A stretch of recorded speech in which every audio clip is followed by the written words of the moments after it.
everyone, welcome back to my channel at nabigay ko tayo ng panibagong uploads or reaction at wala pong iba yung reaction na natin kundi si Pedring Balimbing na duwa ni Cell TV.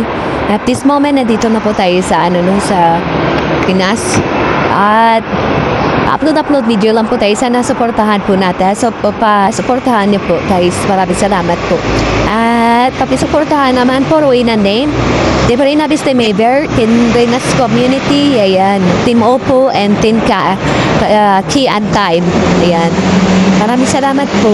At mag-start na po tayo sa bigay ng opinion. I-play po natin yung video at sasagutin po natin na punto por punto. Bumawi. Sino ka ba? Para bawiin yung pera na yun. At may kinalaman ka ba doon? Pedring, hindi kinukuha yung pera. Baka naman kasi nakalimutan nila, but dito po kami na mga concerned citizen na magpaalala dahil naka-vlog po yun at naka-public. Hindi po kailangan na may ambag ka doon or may kinalaman ko doon sa pera. As reactionist, pwede po tayo mag-isaw-saw sa mga bagay-bagay na papanood natin dito sa social media. Lalo na yung yung mga ganap na yun about sa pera. Naka-vlog po yun lahat. Na-recorded po yun sa channel ni Kalinga Prab. Diba? Kalinga Prab dahil naka-public yun eh. At lahat tayo, pwede po tayo magbigay ng opinion or reaction dito kahit kami po yung may ambag doon sa pera. Kaya po wala pa rin karapatan mo na kukunin yung pera. Kasi yung may karapatan nandun kumuha ng pera is si Reyna. Diba? Si Reyna. At hindi, binabawi ka, kukunin. Dahil hindi naman po namin yung binigay kay Kalinga Prab, kundi pinatago lang. At it's time to return kay Rina yung kanyang pera, ha? Balimbing ka talaga, napaka malabnaw yung utak mo, di ba? Kasi ikaw noon yung unang gustong-gusto mo at talagang diyan nagigil kung ano yung pera. Tapos ngayon na bumaliktad na yung sikmura mo, di ba? At kalinaw-linaw na dinidiktahan ka ni Yen Vasquez ng tomboy. At ng Reyna. At may patunay ka po ba dyan na tinidiktahan ko siya? Kung may patunay ka, ilabas mo. Pagkag puro ka sinungalingan, no?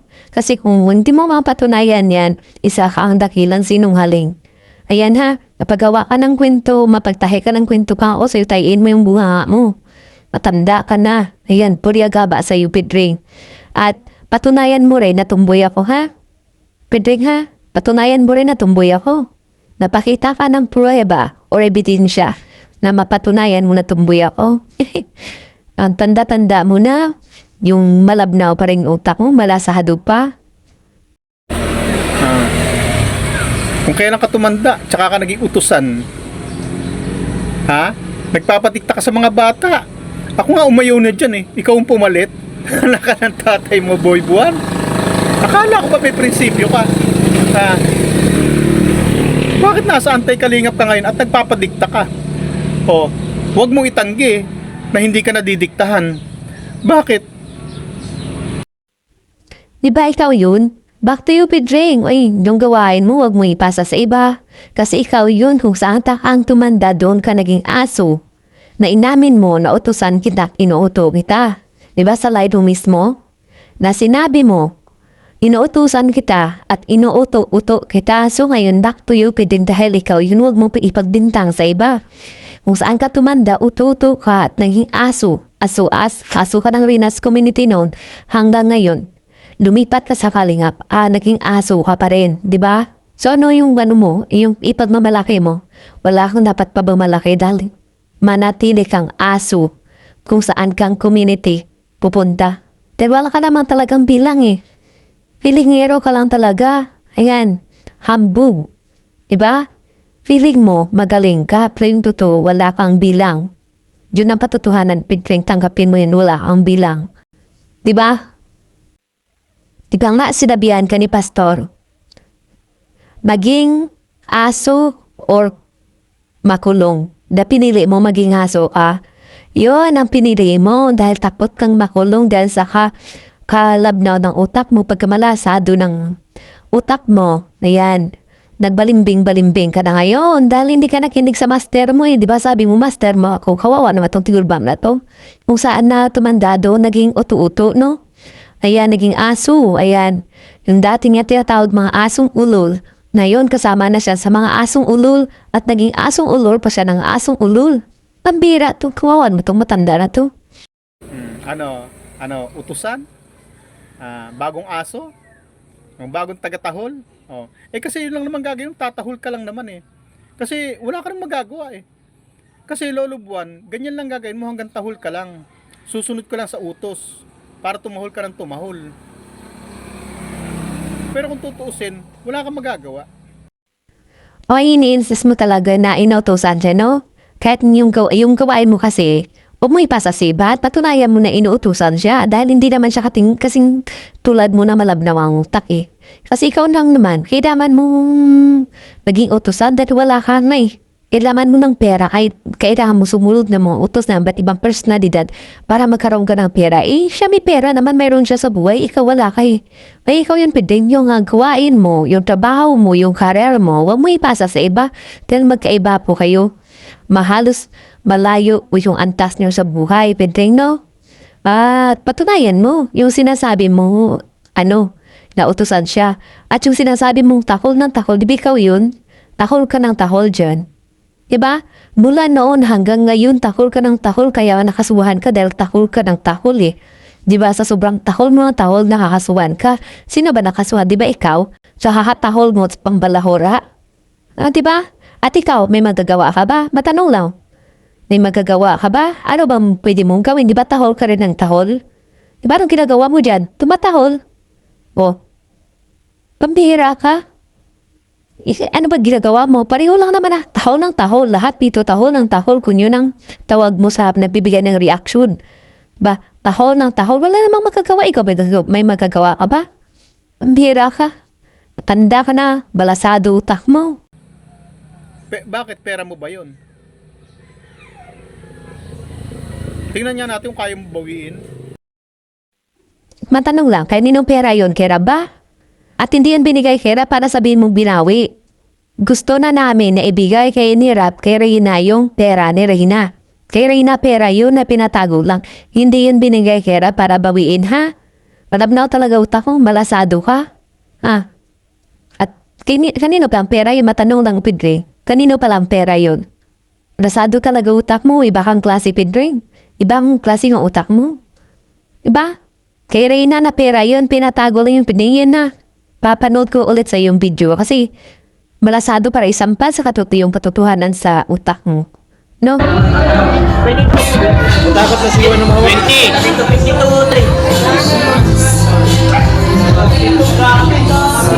Yaman na si Reyna. Ilan? Ay, grabe! Ay, grabe! May surprise pa isa bro. Ay, grabe. Sana all. dami.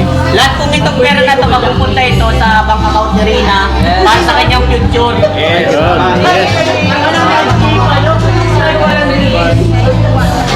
Kailangan pera pa na si Ido. 62,000 Ayun pa kay Mr. J. Saka na yan, huwag mong galawin. Ganyan na yan. Oh, sayang. Okay, Reyna na siguro yan, no? Di na, parang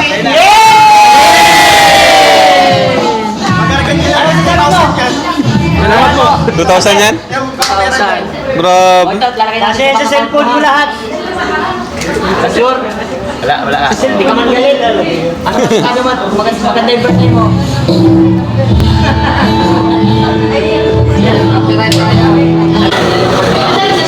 Wala ka naman ng sakit, magaling ka na.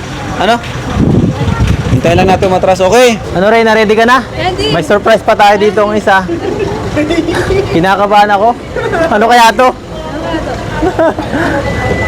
Hello! Hello! Charan! Woo! Ganda! Yan. Oh. Ano yan? Nagigalo ko oh. Ay grabe! Oh!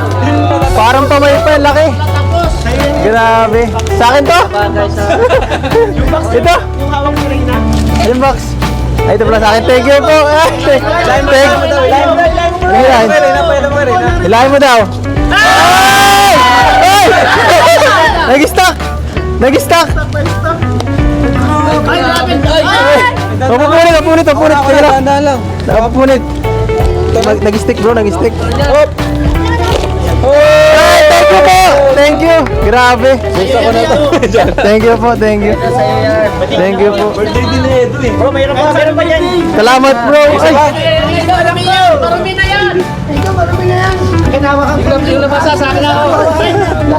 Ay, ay, grabe! Wala mo ano ito? Skateboard! Ha? Ay! Ay! Nagtakip din ang bibig ah. Ano, bubuksan natin? O, buksan mo, buksan mo. Bigyan mo natin. Buksan mo. Ay, grabe. Ay, TV yata ito ah. Ay, grabe. May panuuran na siya. Grabe. Thank you po. Grabe. Ito pa, ito pa. Ano pa ito? Oops, ako bro. Thank you.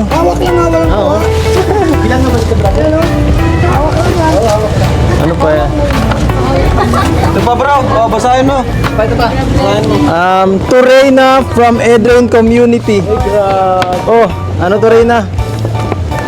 Buksan natin. Grabe, Reyna. Ano yan?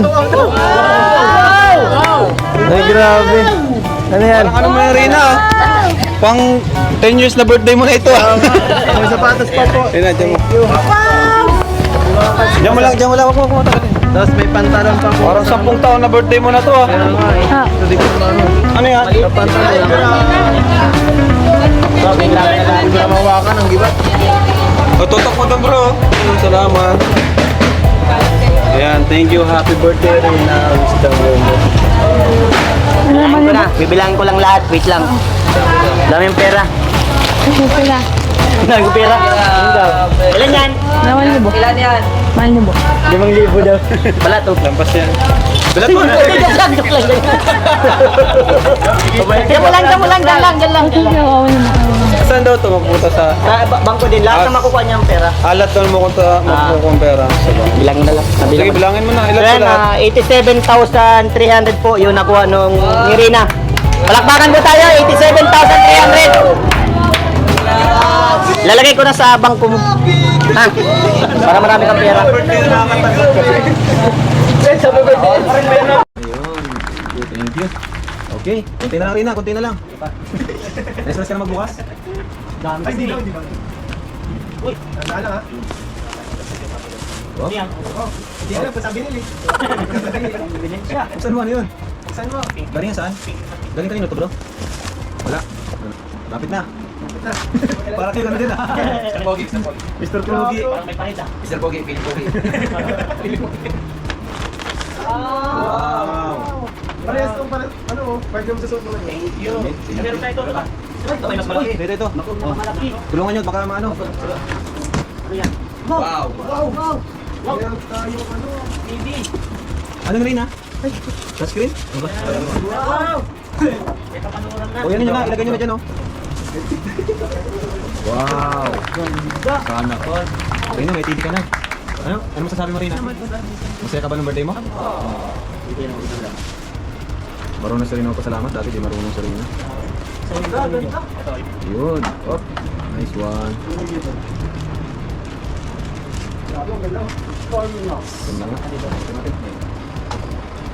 Ano yan? TV. Ano papanoorin mo sa TV? Kalingap. Kalingap, papanoorin mo? Ano nangyari sa mukha mo? May ballpen yan? Ballpen? Hindi nga ballpen to. Nagsulat ka? Hindi. Reyna, meron ka pa daw ano, may pa-birthday pa daw sa'yo, surprise pa. Susunod pa. Grabe. May susunod pa daw na ano, na surprise si Reyna. Abangan din po natin, grabe mas mamahal kay Reyna. Double celebration. Abangan niyo po yung mga kalingap. Bonggang event na naman po ang ating abangan. Hindi dyan mag-Google. Ay, mag-YouTube. Smart TV. Anong ulam niyo Reyna? Wala pa. Naglalaba pa si mama mo eh. Naglalaba pa. Tulungan na maglaba si mama mo. Mama, cellphone daw niya. Charge. Mamay na daw. Ang cellphone na nakasabot. Asan yung kutsyon mo? Hindi naman rin na ibig sabihin kapag iniwan ka namin dito ay papabayaan ka na namin. Pag-usapan nga namin ni mama mo kada week. Sabihin natin, unang linggo dito, sa sunod na linggo sa amin. para naman siyempre nakasama rin pamilya mo, at si Ate Roda ay nakakapag-scout din naman siya, ano? Kaya ayun, napagdesisyonan namin na ha? Oo nga. Na yun nga. Nakalungkot. Malungkot ka rin, ha? Hindi ka malungkot. So, huwag mong isipin na pinabayaan ka na namin. Reyna, makinig ka dito sa amin. Kasi syempre, ikaw mahal ka namin. Ano? Mahal ka ng Kalingap, mahal ka ni Ate Roda, mahal ka ni Papa Gilo, mahal ka ni Dr. Lab. Ikaw ay di ka na iba sa amin. Yung pera mo nasa akin. Madami kang pera sa akin. Yung binigay ng Edrynatics, pera mo yon, di namin gagalawin yon. Gagamit mo sa pag-aaral mo. Pati yung tutor mo, tuloy-tuloy pa naman. No? Pero yun nga, di naman pwedeng palagi na lang nakadikit ka kay, palagi na lang binabantayan ka ni Ate Roda. Bilang, siya masasabi ko lang po dyan, bilang isa po sa mga may ambag dyan sa pera, ang GC namin na Drain Community noon, ay kami po magbibigay po ng aming salubin about dyan sa pera at mga gamit ni Rina, na pati mga gamit ni Rina, hindi niya po yun na nadala nung umalis siya sa pangangalaga ni Ruda Official, pati yung TV, galing po yan sa amin, iba't iba niyang gamit dahil ni-hold po ni Ruda. At nag-try yung mama ni Reyna na kontakin si Ruda kung pwede na kunin ni Ate Mirana yung gamit ng anak niya. Itong si Ruda hindi nagre-reply, at itong Ruda nag-live po siya na sabi niya, kung gusto daw kunin na ng ma-sponsor, dahil kami po nagreklamo bakit hindi na ibigay sa bata yung dapat para sa kanya, dahil binigay namin po yun is para kay Rina, hindi naman po si ibang tao, diba? At kung yung para kay Juan is para lang kay Juan, hindi po pwedeng kunin ni Pedro dahil hindi niya po pagmamayari yun. At hindi naman wala naman kaming instruction na pag malis dyan si Rina sa Kalingap ay i-hold yung gamit ni Rina, dahil galing po yun sa mga pinaghirapan namin na gusto namin ibigay sa taong dapat gusto naming bibigyan. At yun po, kami po yung nakikiusap. Yan, galing sa aming grupo na before is Drain Community. Ngayon is Reyna's Community na yung mga gamit ni Rina, sana may bigay na hindi na kailangan yung sinasabi ni Ruda na kailangan ng resibo. Paano magkaroon kami ng resibo? Yung bumili noon is mga K-Boys. At nagpadala lang kami ng pera at bumili. Binili po yun ng K-Boys. Like yung TV, yun ang nagpadala lang kami ng pera at nakisuyo sa K-Boys na ibili yung TV na yan na ireregalo namin kay Rina. At kung alam mo naman sarili mo na hindi sa'yo yun, at alam naman natin lahat na sa kay Rina yun, bakit kailangan ng resibo kung hindi ka interesado, diba? Kasi yung mga bagay na hindi ka interesado, madali lang po yun i-give up. Ibigay doon sa mamayari. Kasi pag mga hold na yan, ibang usapan na po yun, ibig sabihin interesado, diba? At yun nasasabi ko dahil yan po yung pagkakaintindi ko sa mga ginagawa ngayon na hinuhold yung hindi sa kanilang gamit. At ngayon sa pera ni Rina, nakikiusap po kami, yan, baka nakalimutan ni galing Prab, nire-remind na po namin na yung pera ni Rina sana po may bigay na po, or baka ipa-surprise din ni Kalinga Prab sa 18th birthday ni Rina. Kasi yun naman talaga yung usapan na ipinatago lang. Ayan, wala naman tayong sasabihin against dito kay Kalinga Prab. Dahil hindi pa naman siya nagsabi na hindi niya bibigay or ano yung plano niya. Yung ate lang reminder, baka mamaya nakalimutan niya dahil sa dami niyang tinutulungan at iniintindi. At ngayon po, sana may bigay na kasi sa Rina po nag-aaral na at malaking tulong po yan sa bata. Dahil yung pera naman na yan is galing po sa amin na nagmamahal kay Rina. At kay Rina lang po namin yan binigay dahil kahit yung pamilya niya ni piso wala pong nakuha dyan, lalo na sa mga gamit ni Rina. Yung mga pamilya ni Rina hindi po nakakuha ng nakinabang sa mga gamit ni Rina, kundi po binagsak yan doon lahat sa apartment ni Ruda. At ngayon po, si Ruda, na may isang live po siya na sinasabi niya, nang sabi daw ni Kuya Bal na kailangan daw ng resibo. Bakit kailangan na resibo? Alam naman natin naka-vlog yun na para yun kay Rina, di ba? Nakatawa lang.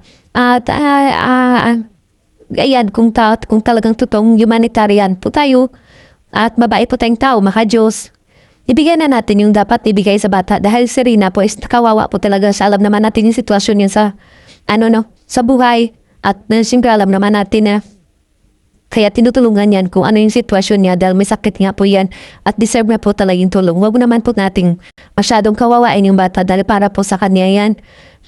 Sobrang saya niya nung sa 15th birthday niya dahil marami po siyang pera na receive.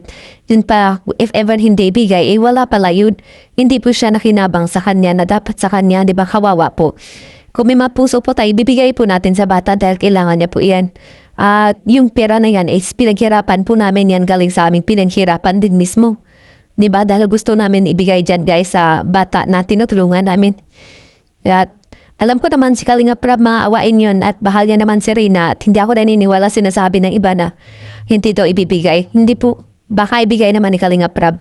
At yung atin lang kasi reminder lang, baka nakalimutan ni Kalinga Prab yung panahon na yun kasi sa dami niya pong inaasikaso. At dito lang po at itong si Pedring kasi marami sinasabi kayo na pag-usapan to. Minsan kasi may mga sponsor po talaga si Rina na isa po nakambag dyan. At mga supporters na nakakalamabot sa pera ni Rina, tayo din kinakalampag na kamusta na to yung pera ni Rina, ano na nangyari, bakit walang balita, ganito, ganyan. Kaya tayo nakapagsalita din minsan na sinasagot natin, kaya napag-usapan yan. At ito na po guys, may love shoutout po sa lahat at pasensya niyo po, wala po tayong live ngayon at tabangan niyo po sa mga susunod na mga araw. At sa mga sunod na mga uploads po natin, sana supportahan niyo po yung mga uploads natin. Maraming salamat po everyone, keep safe and God bless us all.